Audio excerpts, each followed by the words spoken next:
Kita lari. Onom, Kang Mus baru baca ayat kursi nggak nyampe. Allahu la ilaha ilaha. Allahu la ilaha. Semuanya gitu. Allahu Akbar. Onom. Allahu la ilaha.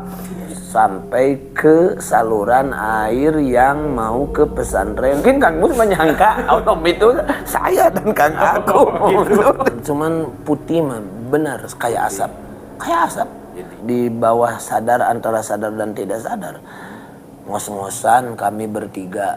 Wah, keringatnya juga bercucuran seperti kayak yang bawa benda berat. Assalamualaikum warahmatullahi wabarakatuh. Apa kabar pemirsa semuanya? Di video kali ini saya membawakan salah seorang narasumber, yang mana beliau adalah seorang ustadz sekaligus seorang pendakwah. Kebetulan juga beliau sering mendapatkan teror-teror mistis dari zaman dulu dia berpesantren sampai sekarang juga beliau masih suka mendapatkan hal-hal mistis dan teror-teror horor dari makhluk yang tak kasat mata. Kita sambut aja. Inilah Kang Dawil atau kerap dikenal sebagai Akirawi. Kebetulan juga pemirsa, beliau juga banyak sekali cerita-cerita mistis. Jadi bukan hanya satu episode ini saja yang akan kita tayangkan. Nanti juga di episode-episode berikutnya saya pun akan mengajak Akirawing untuk bercerita kepada kita semua tentang pengalaman yang dialami beliau waktu zaman di pesantren ataupun sekarang. Oke, untuk Akirawing, bagaimana kabarnya, sehat? Alhamdulillah baik.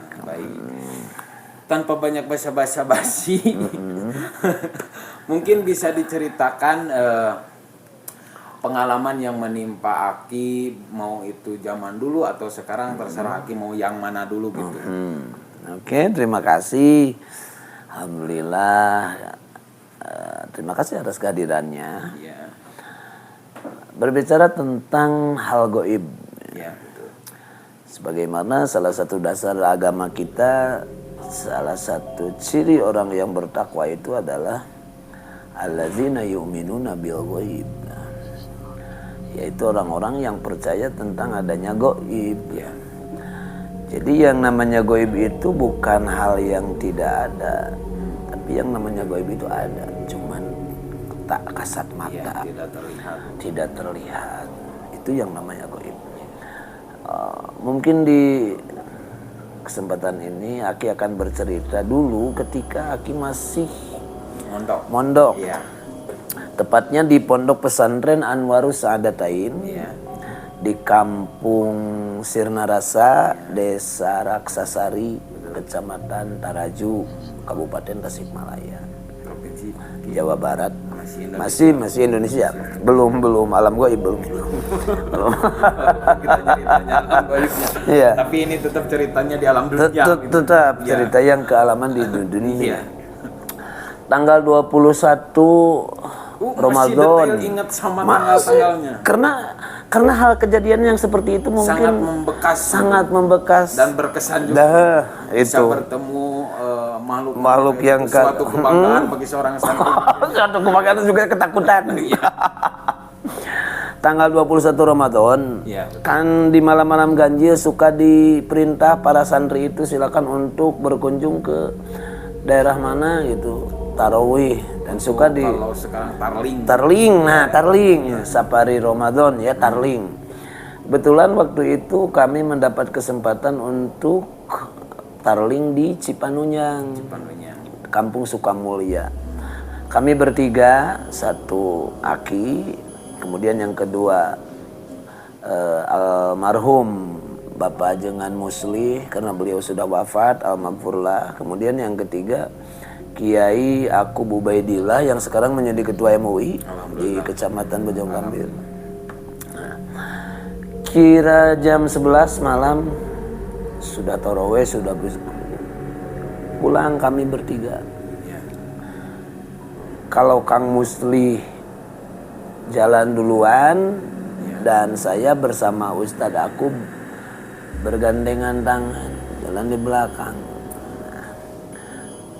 Sampai di yang namanya itu Tanjakan Legok Ahnan. Iya. Legok Ahnan. Tanjakan Legok Ahnan. Tanjakan Legok Ahnan. tidak apa-apa, cuman kita lagi nasrib. Ya, ya.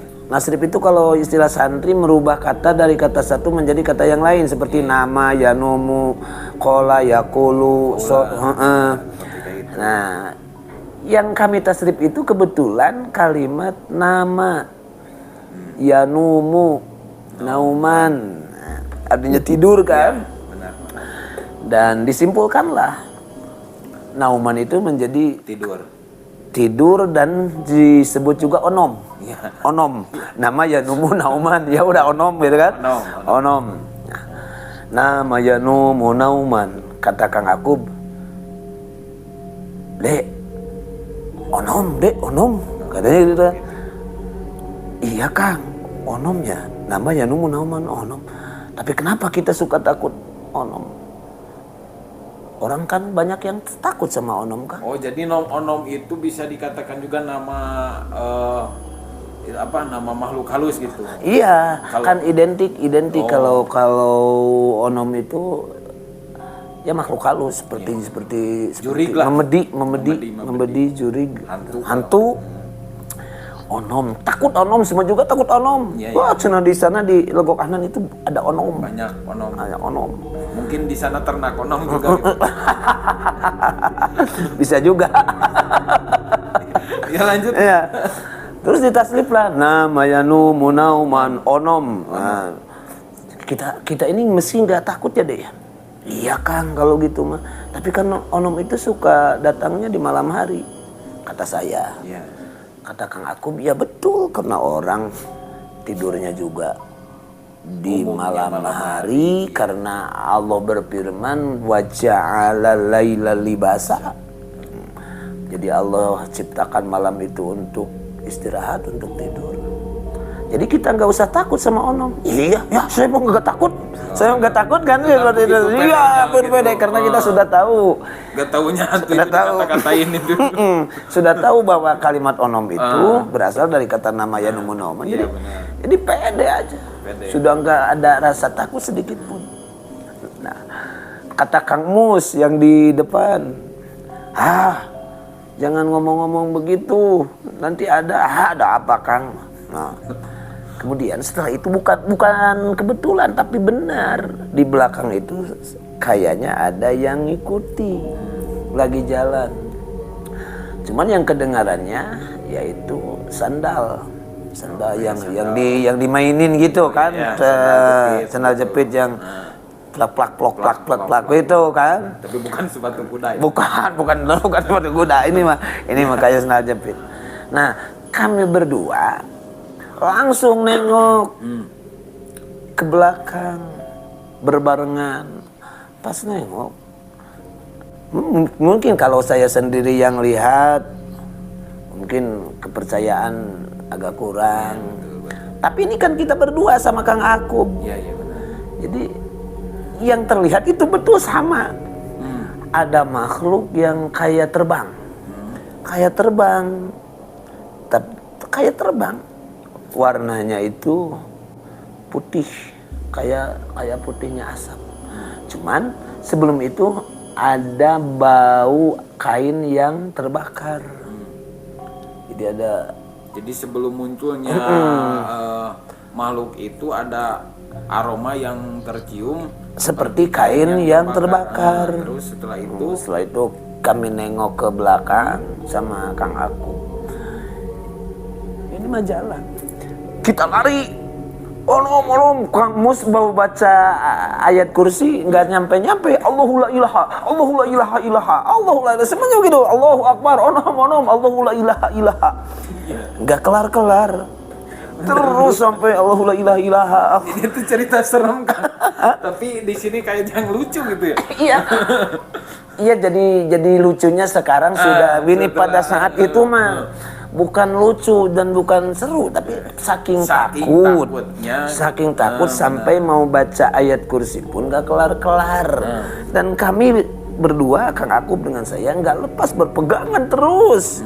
Berpegangan terus sampai ke saluran air yang mau ke pesantren Pangarsa Sepuh Kiai Haji Nazimuddin yang di Simpang, yang di Pentas itu. Nah, terjatuhlah di saluran air. Ya, Akang dan juga Kang Akub, Kang Mus juga sama jatuh bertiga. padahal dia agak tumpang tindih. Iya. Cuman Kang Mus, entah Kang Mus melihat pocong itu entah aku dan Kang Akub. Iya. Mungkin Kang Mus juga bilang onom, mungkin Kang Mus mah melihat kami berdua yang lari. Oh, Nah, jadi sebenarnya mah Kang Mus mah tidak melihat penampakan itu. Tidak. Tapi ikutan lari karena lihat Akang dan Kang Akub lari. Oh, Mungkin Kang Mus menyangka onom itu saya dan Kang Akub. Tapi saya mah enggak sama Kang Akub. bentar, flashback dulu. Kalau bentuknya onom itu seperti apa gitu? Kalau dalam mukanya, dalam bentuk wajahnya gitu. Kalau dalam muka, kalau hal mukanya karena itu geblek gitu. Oh iya, jadi samar-samar. Jadi sama, cuman putih mah benar kayak asap. Kayak asap. Jadi Gimana asap? cuman gambar bentuk, cuman apa kelihatannya? Kalau bentuk kepala, kaki dan tubuhnya mah persis kita. Persis. Dan tangannya gini. Oh gitu. Tangannya gini. Tangannya gini. Iya. Kepalanya ada pocong kayak kerucut. Kayak yang diikat di atasnya gitu. Seperti mayat yang diikat itu. Cuman tangannya Tangannya renggang gini, kiplik. Oh, gitu. Kayak Kayak sayap kelelawar lah gitu. kelelawar gitu.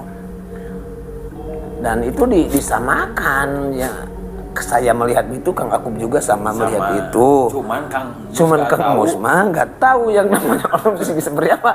Mungkin yang kayaknya Kang Mus mah onom itu adalah saya dan Kang Akub, mungkin seperti itu. Di sana ada opak, ada longsong, ada oleh-oleh dari itu hasil berserakan. dari kampung sebelah gitu. Dan pakaian yang saya pakai juga sobek. Dari punggung sampai ke bawah terbelah menjadi dua. Karena apa itu? Entah karena terjambak oleh Kang Akub, entah karena onom tersebut.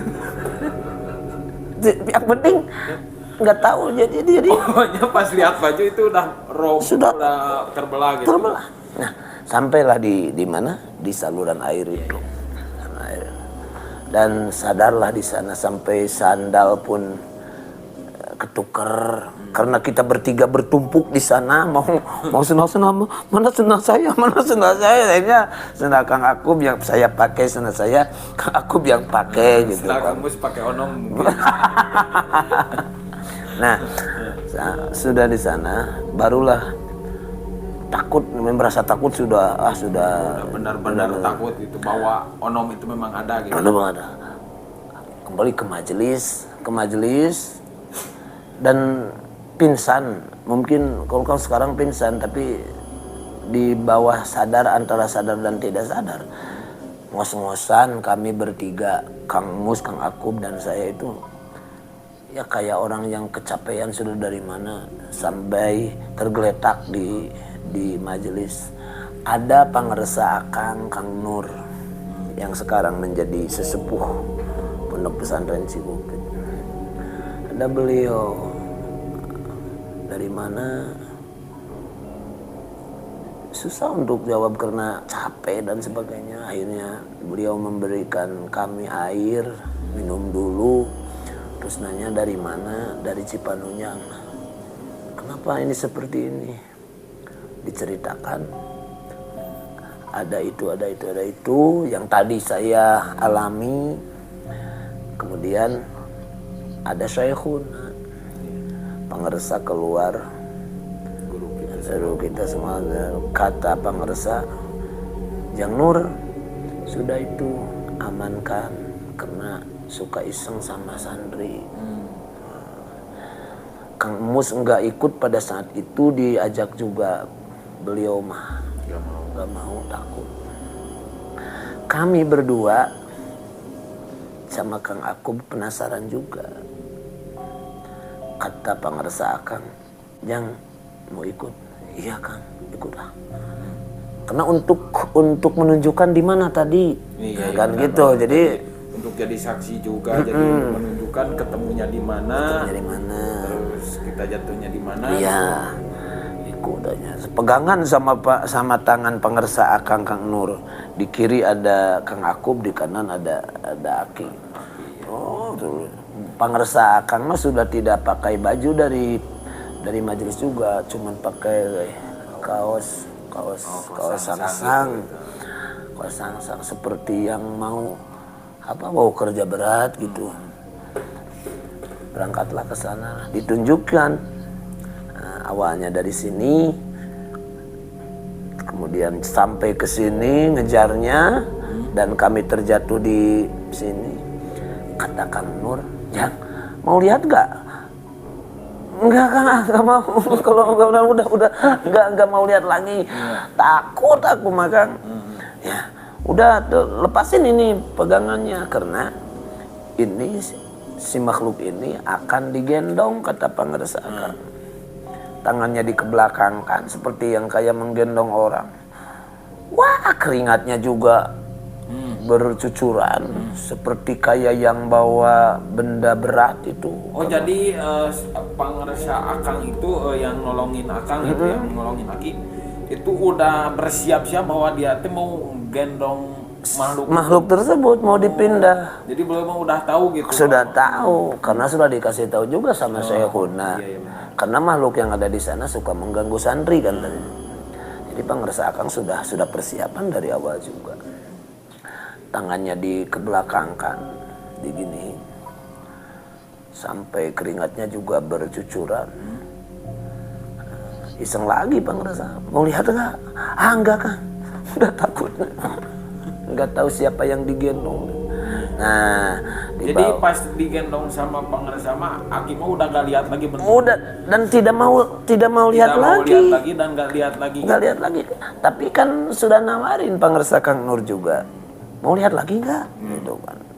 Tapi karena kitanya udah trauma. Udah trauma. Jangankan lihat yang kedua kalinya. Kita cukup nunjukin jalan aja, udah gak usah lihat lagi. Enggak usah. Dibawalah sampai, padahal deket jarak dari tempat kami jatuh ke Kincir. Dipindah ke Kincir, ke turbin gitu kan, pembangkit itu. Dibawa, digendong, dan dipindahkanlah makhluk tersebut ke turbin. Kami juga ikut sama Kang Aku. Dipernahkan di sana. Kata pengersa Akang Nur, udah, kamu diam di sini, jangan kemana-mana, jangan pernah mengganggu lagi manusia. Dan dipakai ini bambu,